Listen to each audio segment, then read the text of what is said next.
India today hit 9 sites in Pakistan and Pakistan occupied Kashmir targeting terrorist infrastructure. The strike came 2 weeks after the Pahalgaon terror attack in which 26 people were killed. The Defence Ministry in a statement said a little while ago the Indian Armed Forces launched Operation Sindoor hitting terrorist infrastructure in Pakistan and Pakistan occupied Jammu and Kashmir, from where terrorist attacks against India have been planned and directed. Reactions from across the world started pouring in after India's attack against terror camps in Pakistan and Pakistan occupied Jammu and Kashmir prompted shelling from the neighboring country, with cross border tensions running high.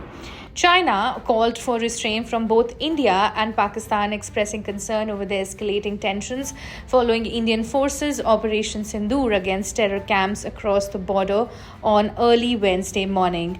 In a statement issued by its Ministry of Foreign Affairs, Beijing said, and I quote, China expresses regret over India's military actions this morning and is concerned about the current developments. China opposes all forms of terrorism. We call on both India and Pakistan to prioritize peace and stability, remain calm and restrained, and avoid taking actions that further complicate the situation. After the launch, U.S. Secretary of State Marco Rubio spoke to NSA Ajit Doval and security advisors in Pakistan as well. He tweeted, I am monitoring the situation between India and Pakistan closely. I echo POTUS's comments earlier today that this hopefully ends quickly and will continue to engage both India and Pakistan leadership towards a peaceful resolution.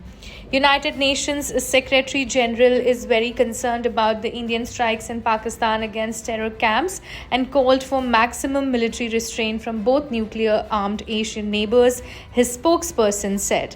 Foreign Minister and Deputy Prime Minister of United Arab Emirates Abdullah bin Zayed Al Nahyan urged both India and Pakistan to exercise restraint, de-escalate tensions and avoid further escalations, the government said in a statement. Meanwhile, Israel's ambassador to India said in a statement that Israel supports India's right to self-defense. Posting on X, Azhar said, and I quote, Israel supports India's right for self-defense. Terrorists should know there is no place to hide from their heinous crimes against the innocent. #Operation Sindoor. This is a developing story, so stay tuned with the Indian Express.